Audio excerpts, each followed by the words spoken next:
नमस्कार दोस्तों, हरे कृष्णा, राधे राधे। कैसे हैं आप सब लोग? ओम नमः शिवाय।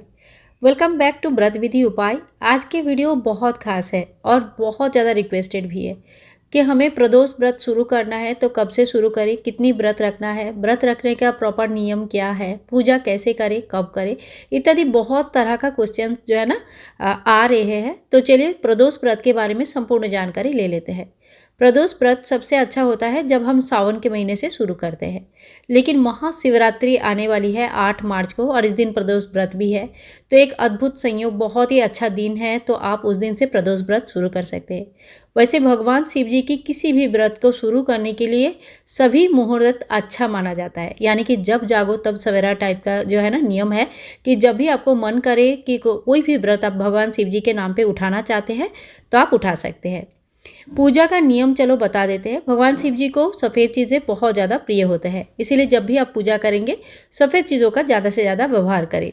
यहाँ पे मैं आपको पूजा विधि भी दिखा रही हूँ। इसी तरह से आप महाशिवरात्रि के दिन पूजा कर सकते हैं और इसी दिन सुबह प्रदोष व्रत का संकल्प लेके व्रत भी शुरू कर सकते हैं। इससे आपको एक ही दिन में दोनों व्रत करने का सुविधा और सुयोग जो है मिल जाती है। तो देखिए पूजा विधि आप ध्यान से देख लीजिएगा कैसे करी हूँ मैं। चावल का आसन लगाया, फिर भगवान शिव जी की सपरिवार जो फोटो है वो स्थापना किया। अगर आपके पास फोटो नहीं है तो कोई बात नहीं, आप केवल मात्र शिवलिंग की पूजा कर सकते हैं। शिवलिंग में समस्त देवी देवता यानी कि भगवान का समस्त परिवार विराजमान है।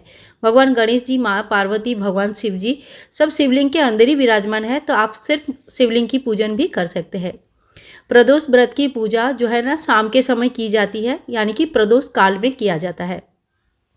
प्रदोष काल कौन सा है, कैसे पता करेंगे? तो आप अपने जो स्थानीय जहाँ पे भी आप रहते हैं उस जगह का सूर्यास्त का टाइम आप देख लीजिए, गूगल से देख लीजिए या कहीं से भी पंचांग से देख लीजिएगा। और सूर्यास्त होने से 45 मिनट आगे से लेकर सूर्यास्त होने के बाद 1 घंटे तक, ये जो पूरा समय है 1 घंटा 45 मिनट का, मतलब सूर्यास्त से 45 मिनट पहले से लेकर सूर्यास्त के बाद 1 घंटा, इस समय आपको पूजन करना है भगवान शिव जी की। स्नान करके, नहा धो के, शुद्ध होके हमेशा पूजन करना चाहिए, इस बात का विशेष ध्यान रखें। प्रदोष व्रत में जब पहले दिन आप पूजा करेंगे तो हाथ में फूल, जल इत्यादि ले लीजिए और संकल्प कर लीजिए कि आप कहाँ से हो, आपका नाम क्या है। जैसे मेरा नाम कौशिकी है, मैं देहरादून से हूँ, तो करंट जो प्लेस से आप रह रहे हो उस प्लेस का नाम लीजिए। किस मनोकामना के लिए आप इस व्रत को रखना चाहते हैं वो बताइए और कितनी संख्या में व्रत करना चाहते हैं। और सबसे बड़ी बात है कि आप जो इस व्रत को करेंगे तो किस प्रकार से करेंगे, यानी कि निर्जला रह के करेंगे, फलाहार करेंगे या शाम को समय पूजा करके खाना खाएंगे, मंदिर में पूजा करेंगे या घर पर ही करेंगे। तो पहले दिन ही इन सभी बातों का संकल्प लेके पूजा करना शुरू करना होता है, ठीक है। तो जो भी आप संकल्प लेंगे बिल्कुल उसी तरह से आपको आगे की पूजा भी करना है। अगर आपके ने मंदिर की संकल्प लिया तो आपको मंदिर में जाके ही पूजा करना है। अच्छा, बहुत लोग एक काम करते हैं कि सोम प्रदोष व्रत या भौम प्रदोष व्रत इस तरह से एक एक व्रत को रखते हैं, लेकिन इस तरह से व्रत नहीं रखा जाता है। महीने में 2 प्रदोष व्रत आता है, जैसे 2 एकादशी आती है वैसे ही 2 त्रयोदशी के दिन 2 प्रदोष व्रत आता है और इसी तरह से आपको 2 प्रदोष व्रत ही करना पड़ेगा। कोई एक सोमवार को कब प्रदोष व्रत पड़ेगा तब जाके उपास करेंगे, तो ऐसा नहीं होता है, ठीक है। प्रदोष व्रत में भगवान शिव जी की शिवलिंग को स्नान कराना तथा अभिषेक कराना विशेष महत्व रखता है। तो आप इस दिन अपनी मनोकामना के अनुसार अलग अलग चीज़ों से अभिषेक कर सकते हैं। जैसे अगर आपको पुत्र प्राप्ति की इच्छा हो तो कच्चे दूध से स्नान कराए। घर का जो सर्वथा मंगल का जो इंसान को रहता है ना कि घर में सुख शांति समृद्धि हमेशा ही रहे, सब प्रकार का मनोकामनाएं पूर्ण हो, तो पंचामृत से स्नान कराए। तो इस तरह से अलग अलग चीज़ों से अभिषेक किया जाता है। तो आप शिवलिंग का अभिषेक जरूर करें, क्योंकि जो भी भगवान शिव जी के रिलेटेड जितनी भी पूजा होते हैं उसमें भगवान शिव जी की शिवलिंग का अभिषेक का ही महत्व है। इसके बाद आप इत्र सेवा जरूर दीजिएगा। कहते हैं कि भगवान शिव जी को इत्र सेवा देने से वो बहुत जल्दी प्रसन्न हो जाते हैं और मनोकामनाओं को पूर्ण करते हैं, ठीक है। और एक बात का ध्यान रखिएगा, अगर आप पंचामृत या दही से स्नान करा रहे हैं तो शिवलिंग में कहीं पे भी दही या पंचामृत बाद में लगा रहना नहीं चाहिए, इससे दोष लग जाता है। तो आप अच्छी तरह से अंगोपोषण कीजिएगा।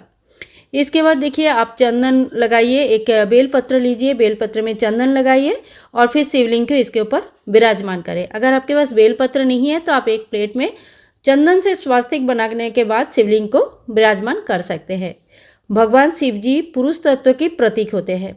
इसीलिए भगवान शिव जी के ऊपर कभी भी स्त्री तत्व नहीं चढ़ाया जाता है, यानी कि जो हल्दी, कुमकुम, रोली इत्यादि होते हैं ना, ये सारी चीज़ें भगवान शिव जी के ऊपर कभी नहीं चढ़ाया जाता। इस बात का विशेष ध्यान रखिएगा, ठीक है। माता को आप सिंदूर चढ़ाइए, उस सिंदूर का जो हाथ में लगा रहेगा बाद में प्रसाद स्वरूप, वो अपने मांग में भरिए।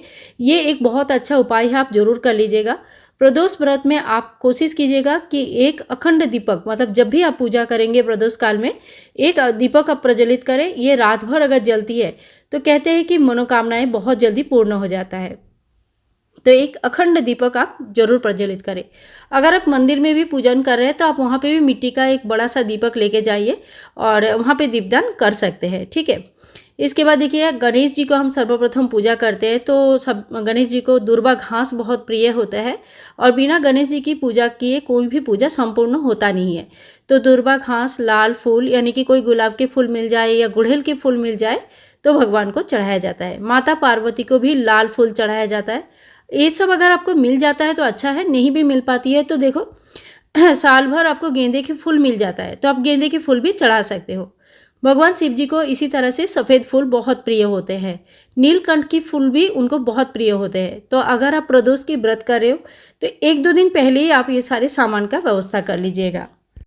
इसके बाद हम जनेऊ चढ़ाएंगे, तो शिव जी के ऊपर जनेऊ चढ़ाइए। और एक बात का ध्यान रखिए कि जब भी आप भगवान शिव जी की पूजा आराधना करेंगे, लाइट कलर का ड्रेस पहनिए। यहाँ मैंने वीडियो बना रही हूँ तो मैंने ब्लैक एंड वाइट का एक स्वेटर पहना है, वो उसको इग्नोर कीजिएगा प्लीज़।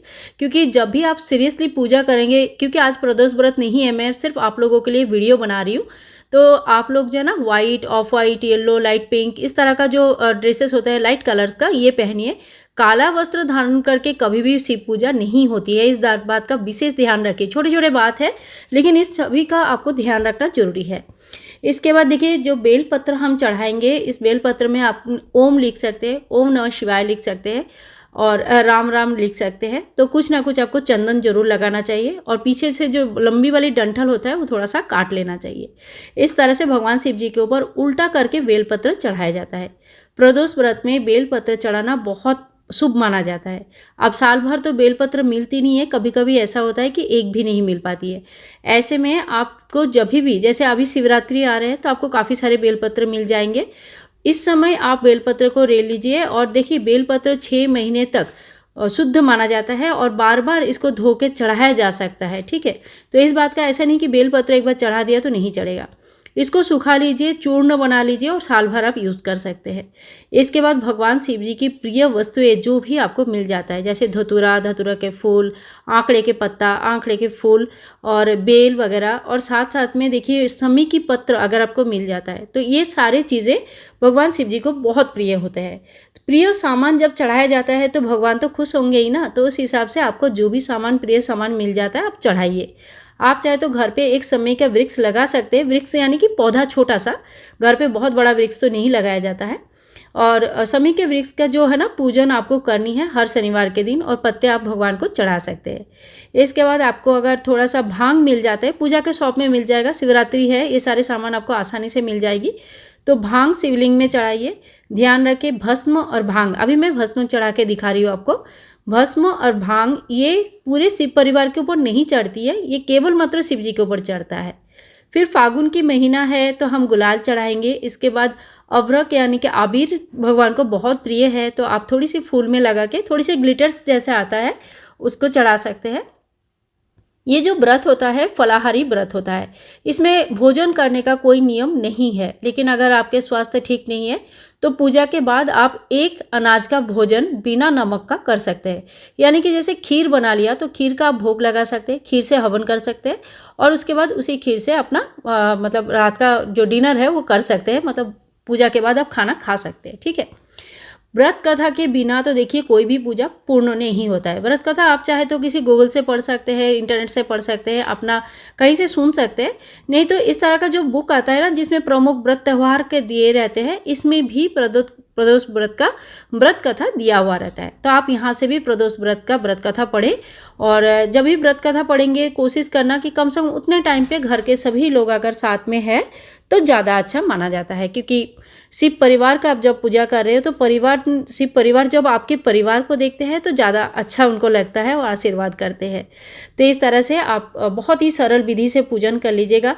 शुद्धता का विशेष ध्यान रखा जाता है, शुद्धता का ध्यान रखिए। और समस्त पूजा होने के बाद ही लास्ट में आरती की जाती है।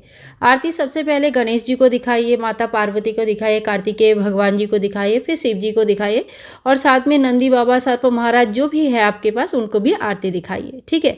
तो और अगर सिर्फ शिवलिंग की पूजा करें तो भगवान शिव जी की कोई भी आरती आप गा सकते हैं, आरती इस तरह से कर सकते हैं। आरती होने के बाद हाथ में थोड़ी सी जल लेके 3 बार आचमन करेंगे, हम जल भूमि पे छोड़ेंगे, क्योंकि अग्नि प्रज्वलित करते हैं तो इसीलिए आचमन करना जरूरी होती है। ठीक है।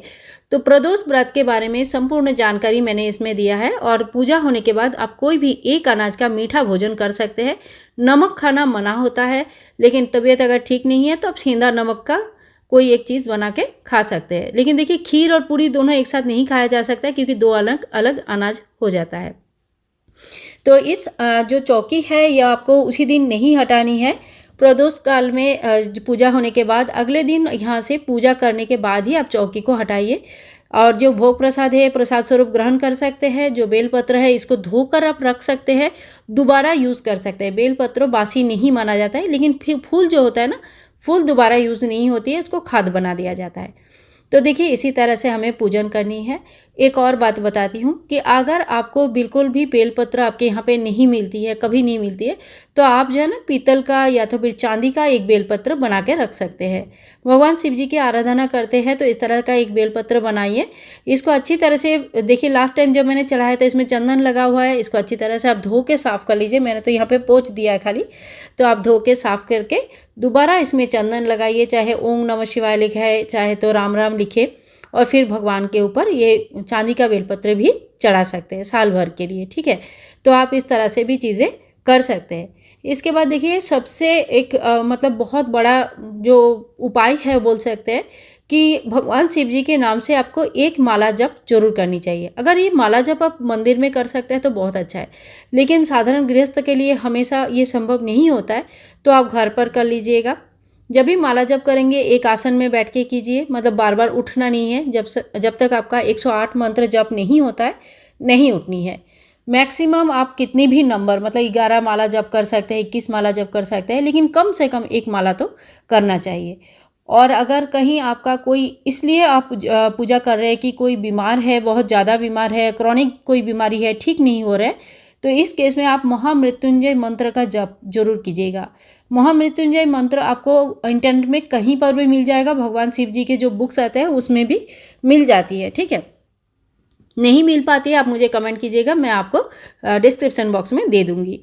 तो इसी तरह से प्रदोष व्रत महाशिवरात्रि के दिन आप कर सकते हैं, घर पर भी कर सकते हैं, मंदिर पर जाकर कर सकते हैं। इसके अलावा भी कोई भी अगर क्वेश्चन रहे तो आप हमें पूछ सकते हैं। मिलती हूँ नेक्स्ट वीडियो में, तब तक के लिए सभी लोगों को बाय बाय दोस्तों, टेक केयर।